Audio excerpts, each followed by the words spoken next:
r/NoSleep. Posted by u/HerScreams. I work the night shift at a pawn shop. Something here is watching me. Working the night shift at a pawn shop wasn't exactly my dream job, but the pay's decent, and with bills piling up, I don't really have the luxury of quitting. The shop itself wasn't anything special, just a cluttered place full of forgotten items. Old radios, tarnished jewelry, dusty tools. Still, something about it always felt a little off after dark. It was probably just my imagination, or the fact that the shop was located in a sketchy part of town. I tried not to think too much about it. Tonight had been uneventful so far. The usual late-night stragglers had wandered in. Mostly people trying to sell off old electronics, a few desperate folks pawning jewelry for some quick cash. By 2 a.m., the shop was empty, nothing out of the ordinary. I hadn't gotten much rest before the shift, so I figured watching some YouTube videos might help keep me distracted. I was struggling to keep my eyes open when, all of a sudden, a man walked in. The man looked nervous from the moment he stepped through the door. He was tall, with bags under his eyes like he hadn't slept in days. His clothes were rumpled, and his hands fidgeted as he clutched a small wooden box under one arm. I hadn't seen him before, and I'd been working here long enough to recognize most of the late-night customers. I glanced up from the counter. "Can I help you?" I asked.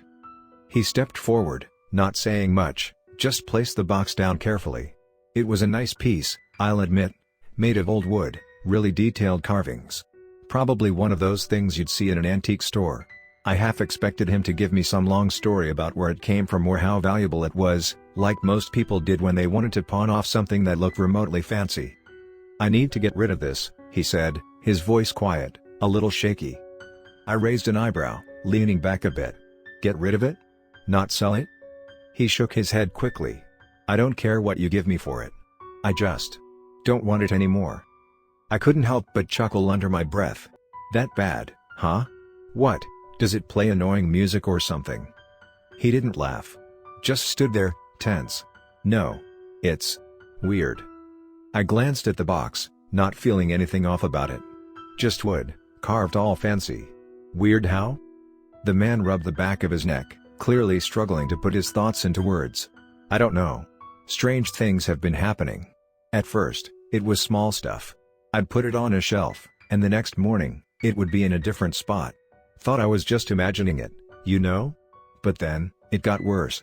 I started hearing noises, scratching sounds. And at night, I'd smell this awful, metallic stench. I've cleaned my place top to bottom, but it's like the smell is coming from the box." His eyes met mine, wide and haunted. "I don't know what's in it, and I don't want to know. I just need it gone."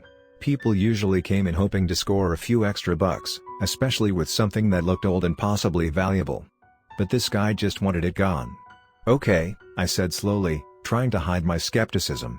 "I'll take it off your hands." Before I could reach for the box, his hand shot out and grabbed my wrist, his grip surprisingly cold.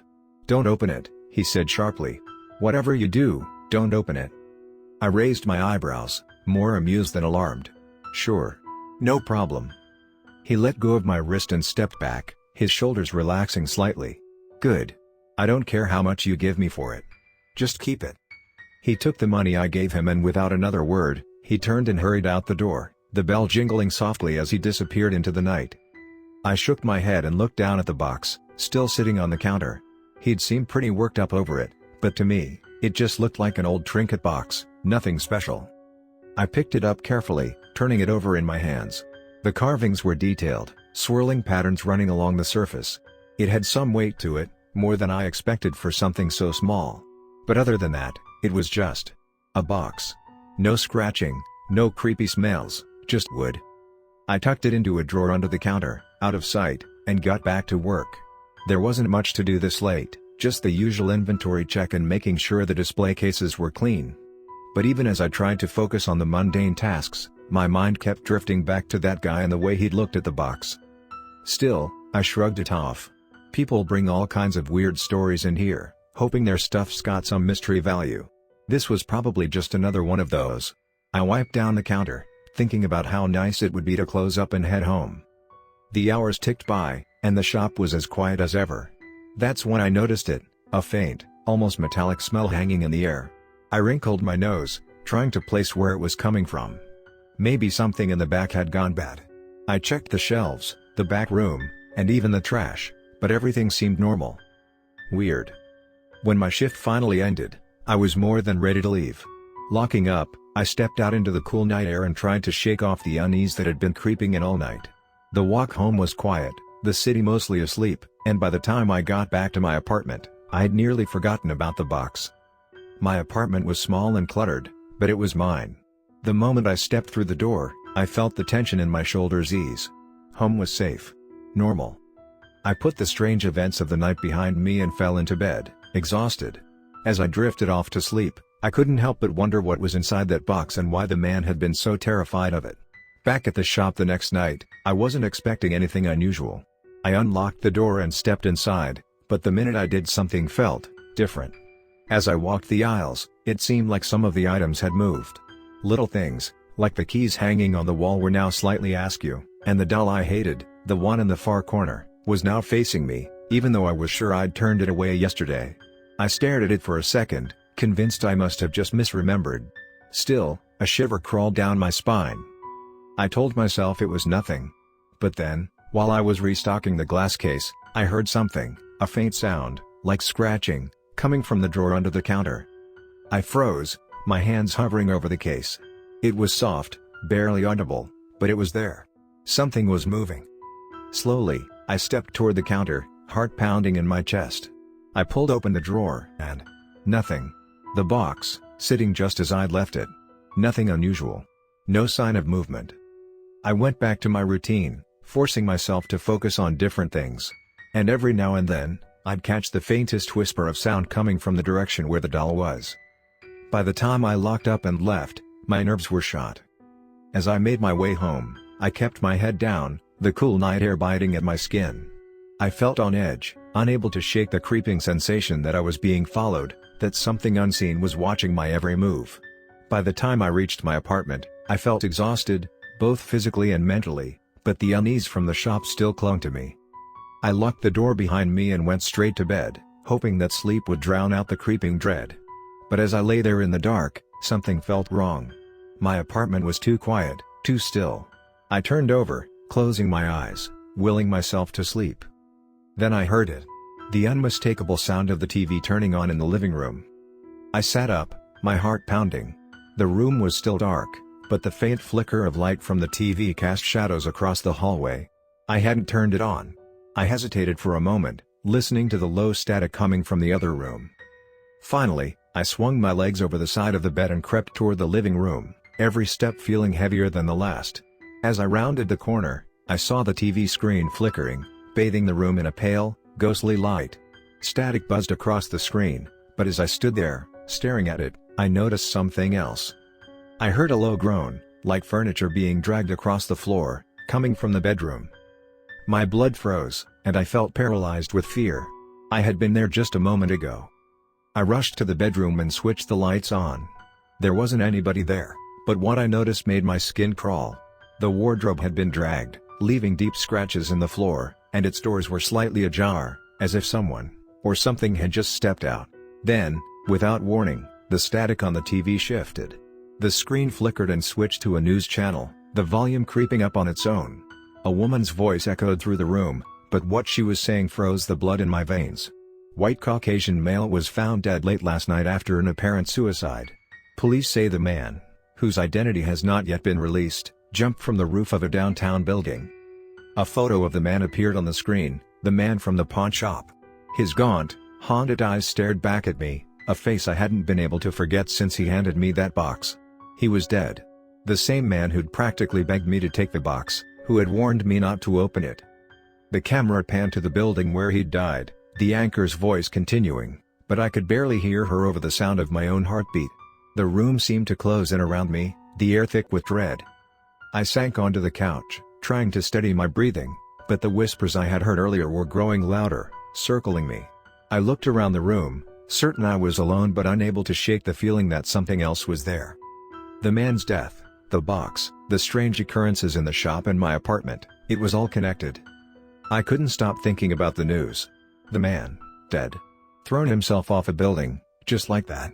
His face on the TV kept flashing in my mind. Those haunted eyes that had stared at me across the counter at the pawn shop. The box was still at the shop. I hadn't touched it since he left it there, but I could feel its pull. Something inside it wanted out, and the man had known that. I knew I couldn't stay in the house any longer, so I got dressed and left the apartment. I wandered into a nearby cafe to grab a coffee, desperate to shake off the exhaustion that had been creeping over me after everything that had happened. At some point, I must have dozed off, because I was startled awake by one of the baristas, who told me I'd been out for almost an hour and they were worried something was wrong. Feeling a sudden, uneasy surge of energy, I tried to keep myself distracted for the remainder of the day. Walking aimlessly through the park, hopping from one cafe to another. But the exhaustion weighed on me, and I found myself nodding off here and there, barely holding on to any sense of sanity, trying to brace myself for the next night shift. I couldn't stay like this. I knew something had to be done. That evening, I walked into the pawn shop with dread twisting in my stomach. Everything felt wrong from the moment I stepped inside. The lights flickered in a way they hadn't before, longer, darker, like something was hiding just beyond their glow. The air felt suffocating, thick and heavy, like a weight pressing down on my chest. Every sound, from the creak of the old floorboards to the hum of the ancient fridge in the back, was amplified, making me jump at the smallest noise. I moved toward the back of the shop, where the shelves were lined with old toys, clocks, and other knickknacks. That's when I saw it, the doll. The same one I had hated since the first day I laid eyes on it. It was always there, sitting on the shelf, staring straight ahead with those dead, glassy eyes. But now, it wasn't sitting. It was standing. At first, I thought I was seeing things, that my mind was playing tricks on me.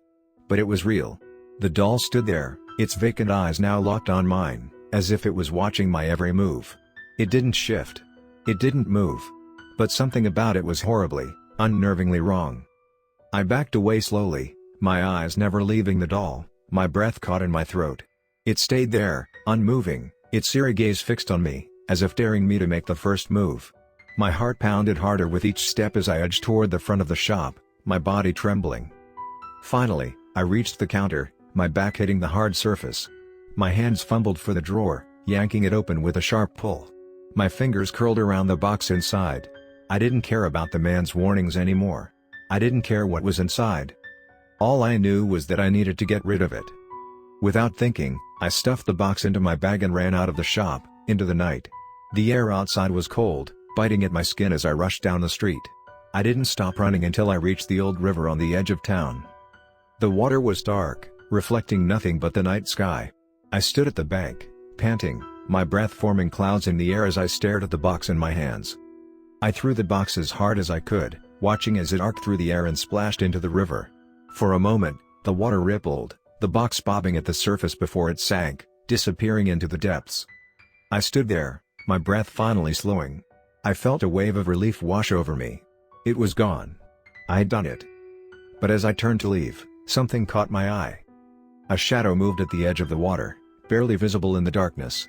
I froze, squinting into the night, but I couldn't see anything. Just shadows. Just the trees swaying in the wind. I shook my head and walked back to the pawn shop, telling myself it was over. When I arrived back at the shop, I told myself I'd forget all about it. The box was gone. Everything was normal again. I had to believe that. But the moment I walked through the door, my stomach dropped. The drawer was open. And the box was inside. Dripping wet. I stared at it, my heart pounding. How? I had thrown it in the river. I had seen it sink. There was no way it could be back. But there it was, sitting in the drawer like it had never left. The whispers returned, louder this time, swirling around me like a storm. I felt panic clawing at my throat. There was no escaping it. The box wanted something, and until I figured out how to stop it, it would never leave me alone. Desperation clung to me like a second skin as I left the shop, clutching the cursed box under my arm. The weight of it felt heavier than before, as though it had soaked up all the fear and dread I had been feeling since the man first left it with me. My mind raced, searching for any solution, any way to rid myself of the box once and for all. The river hadn't worked. It had returned to me, wet and dripping, as if mocking my attempt. I needed something else. I needed to destroy it completely.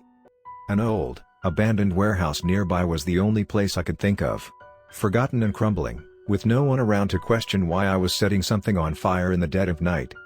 When I arrived, The warehouse loomed before me like a hulking corpse. Its roof had collapsed long ago, leaving its skeleton exposed to the elements. The place smelled of decay and rot, but it was quiet. Isolated. I found some old, broken wooden furniture and piled it in the center of the open space. The moonlight trickled in through gaps in the roof, casting long, eerie shadows across the cracked concrete floor. With trembling fingers, I placed the box on top of the makeshift pyre. It sat there, small and innocent looking, as though it hadn't caused all this chaos. But I knew better now. I fumbled with the matches, striking them over and over until finally, a small flame sparked to life. I set the fire carefully, watching as the flames licked at the dry wood, the heat growing stronger with each passing second. The fire spread quickly, consuming the furniture, and I stepped back, holding my breath as the flames began to crawl toward the box. For a moment, the box sat untouched, as though the fire refused to touch it. The flames danced around it, flickering and twisting unnaturally, casting grotesque shapes across the warehouse walls. Then, slowly, the edges of the box began to darken and curl. But just as the fire caught, something changed. The flames shifted, turning an eerie shade of blue, then green, colors no fire should ever burn. The air around me grew thick, almost oppressive, like the weight of the entire warehouse was pressing down on me. And then came the screams. They started softly, like distant wails carried on the wind, but quickly grew louder, agonizing high-pitched, inhuman screams that pierced through the crackle of the fire and burrowed into my skull. It was as though whatever had been locked inside that box was now being released, its rage and pain pouring out into the world around me. I clamped my hands over my ears, but the screams only grew louder, more unbearable. They weren't just coming from the fire, they were inside my head, scratching at the walls of my mind. I fell to my knees, gasping for air, my eyes squeezed shut as the noise drowned everything else out. Amidst the overwhelming noise, another sound reached my ears. Footsteps. I opened my eyes and saw it. The doll. It was here, standing at the edge of the firelight, bathed in the unnatural glow of the flames. Its porcelain face, once blank and expressionless, was now twisted into something grotesque, a demonic grin spreading across its delicate features. Its glass eyes, once dull, were alive with malice, reflecting the strange, shifting colors of the fire. The doll's small, delicate feet scraped against the floor as it took one slow, deliberate step toward me. And then another. Its limbs moved stiffly, like a marionette controlled by invisible strings, jerking with each step. But there was something else.